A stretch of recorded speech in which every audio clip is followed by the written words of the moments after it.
Irmãos, aqui Evangelista Leandro Ricardo, estou aqui em uma gravação e continuidade do estudo e série Sermão do Monte, e hoje irei falar sobre 5 pontos principais sobre as bem-aventuranças.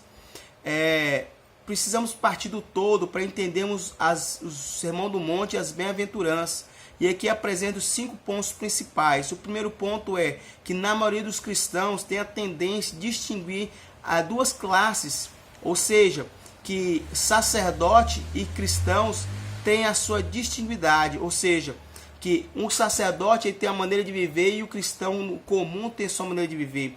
Quando na verdade o Sermão do Monte ele aplica as características do cristão no geral. Ou seja, a Bíblia só aponta para os ministérios, que é o apóstolo, profeta, evangelista, pastores e mestres, mas não aponta para uma distinguir cristãos e sacerdotes. No geral, o Sermão do Monte é aplicado para todos nós que somos cristãos, que conhecem a palavra de Deus. É importante salientarmos e entendermos isso. O Sermão do Monte, as bem-aventuranças, é para todos nós cristãos vivermos ela. Não dá para viver isoladamente, se você é sacerdote ou você é um cristão comum.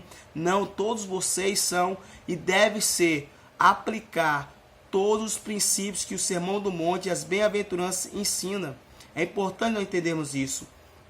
E ao segundo princípio que nós temos, é o princípio de expressa que todos os crentes que manifestam todas essas qualidades, ou seja, não dá para dizer que uns choram e outros não choram, uns são mansos e outros não são mansos, uns são humildes de espírito e outros não são humildes de espírito, uns são pacificadores e outros não são pacificadores. O que é isso? As bem-aventuranças elas são variadas, as bem-aventuranças são um reflexo do Espírito Santo. Então, a todo aquele que é nascido de novo, ele tem a obrigação de gerar as bem-aventuranças em sua vida. É reflexo do fruto do Espírito Santo.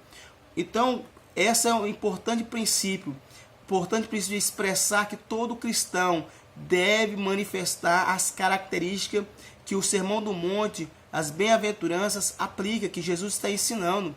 Não deve-se falar que uns podem ser mansos, outros não são, uns são humildes de espírito, outros não são, outros são pacificadores, não são, outros choram, outros não choram. Irmãos, quando nós temos a vida transformada, regenerada, procuramos compreender essa palavra. Então, manifestar esses princípios é uma obrigação para todo cristão. Não dá para fugir disso. E o terceiro princípio que eu quero falar, nenhuma dessas descrições refere-se aqui que poderíamos chamar de tendências naturais. O que é isso? Nas bem-aventuranças temos características e disposições resultantes da graça divina, produto do Espírito Santo. E por isso mesmo ao alcance de todos. Quer dizer, se é o Espírito Santo que gera, está ao alcance de todos vocês. Todos nós podemos gerar isso. Então, é produto resultante da graça divina. Então, todos nós temos e temos direito. Por isso não é tendência natural, mas é espiritual. Todos nós podemos gerar essas qualidades das bem-aventuranças. E o quarto ponto que eu quero dizer é a diferença essencial e total entre crentes e incrédulos. A Bíblia, no geral, ela está mostrando para nós que o crente tem que ser diferente do mundo. Ele tem que ser diferente daqueles que não creem na palavra. Porque a partir do momento que você crê na palavra, já é uma demonstração que você foi transformado, você foi renovado, você foi revivido pelo poder da palavra. O Novo Testamento encara essa distinção como algo absoluto, básico e fundamental. O que é isso? Que é uma necessidade da igreja compreender com clareza isso, compreender que todos nós devemos e temos a obrigação de ser diferentes daquele que não conhece a palavra. Você não pode andar na mão do mundo, tem que andar na contramão do mundo. Você andar na contramão pela lei é errado, é crime, lei de trânsito. Mas se você viver na mão do mundo, você está cometendo um crime de pecado, porque você não está vivendo a palavra de Deus. Então é obrigação sua viver na contramão do mundo. Você tem que dizer não quando o mundo está dizendo sim para o pecado. Você tem que dizer não quando o mundo está dizendo sim. Você tem que dizer sim quando o mundo diz não. Você tem que viver na contramão do pecado. E o Novo Testamento fala muito claramente isso. E para nós entendermos melhor essa referência, esse princípio, eu queria contar um fato que eu achei interessante. Na Primeira Guerra Mundial, houve alguns padres que se envolveram e se misturaram no meio das pessoas, no meio dos soldados, acreditando que quando acabasse a Primeira Guerra Mundial, eles poderiam se converter, eles poderiam prosseguir para a igreja. Mas só que esses padres, eles estavam fumando, estavam fazendo as mesmas coisas que os soldados, os combatentes, porque achavam que se eles vivessem conforme os combatentes viviam, eles poderiam trazer esses combatentes, esses ex-combatentes, depois da Primeira Guerra Mundial acabar a guerra, poderiam trazer para a igreja.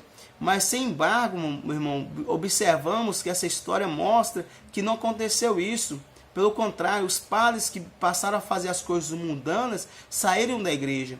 Então, eu quero dizer para você, não adianta você viver com o mundo pensando que dessa forma você vai trazer as pessoas para a igreja, não. Daniel, ele não foi igual a Babilônia para ser o governante. José do Egito, ele não foi igual ao Egito para ser governante do Egito. Pelo contrário, ele foi contrário ao Egito, aos princípios do Egito. Ele foi diferente do Egito para governar o Egito. Então, para nós governarmos, temos que ser diferente do mundo. O mundo tem que ver a diferença na nossa vida. É uma obrigação, é uma necessidade da igreja hoje. E o quinto ponto que eu quero salientar é: o crente e o incrédulo pertencem a dois reinos diferentes, reinos diversos. Pode-se observar que as últimas bem-aventuranças prometem a mesma recompensa, porque deles é o reino dos céus. O que significa isso? Nosso Senhor começou e encerrou as bem-aventuranças com um informe, porquanto queria dizer que a primeira coisa que nos convém perceber a respeito de nós mesmos é que pertencemos a outro reino e não a deste mundo. Os crentes não são diferentes dos incrédulos, somente a essência, mas também pessoas vivem ao mesmo tempo em dois mundos diferentes, ou seja, nós vivemos em dois mundos diferentes. Fisicamente estamos aqui, mas espiritualmente pertencemos ao reino espiritual. Você vai encontrar com pessoas que dizem haver certa distinção entre reino do céu e reino de Deus. Por qual razão Mateus, o evangelista Mateus, fala no reino dos céus ao invés de aludir ao reino de Deus? Sem dúvida, a resposta é que ele escrevia primariamente para os judeus. E seu objetivo talvez tenha sido de corrigir a ideia judaica sobre o reino de Deus e o reino dos céus. Por quê? Porque eles tinham adotado a vista de materialista, o quê? Que o reino era composto, concebido por político e militarismo. Lembra quando Jesus se apresentou e entrou na cidade santa, na Jerusalém, montado no jumentinho? O que eles olharam para eles não viram o Messias, porque o Messias para eles seria alguém poderoso, governador, reino, líder, queria libertar de uma opressão que eles estavam vivendo em Roma. Roma governava Israel, Roma governava Jerusalém, Roma governava os judeus. Então eles esperavam que o Messias que se apresentaria para eles libertaria eles, quando na verdade Jesus veio apresentar um reino espiritual, não material. Ele estava querendo libertar mentes deles e não fisicamente. Precisava libertar a mente deles para poder haver uma libertação em suas almas espiritual. Esse é o reino de Deus. Esses são os 5 princípios que eu tenho a dizer das bem-aventuranças. O próximo vídeo já iremos falar sobre humilde de espírito. Já iremos falar profundamente sobre as partes. Irmãos, eu procuro no máximo 10 minutos para não alongar muito, ficar muito longo o vídeo. Mas se você quiser deixar aí nos comentários aí embaixo perguntas, eu irei dar resposta. Se quiser deixar o telefone para o WhatsApp, eu irei dar resposta. Fique tranquilo, perguntar, fique à vontade, questione, comente, compartilhe, curte esse vídeo e se inscreva aí, ó. Inscreva nesse canal, nos ajude a crescer, nos ajude a pregar o Evangelho, nos ajude a aprender com você. O seu questionamento vai nos fazer crescer também. Estou aqui para ajudar, para que o reino de Deus cresça a cada dia. Que Deus abençoe cada um de você. Manda um alô para Maia Dias, manda um alô para o Davi Vlog, que está nos seguindo aí. Que Deus abençoe cada um de vocês. Manda um abraço para todo mundo. Deixe seu comentário, compartilhe e se inscreva. Que Deus te abençoe.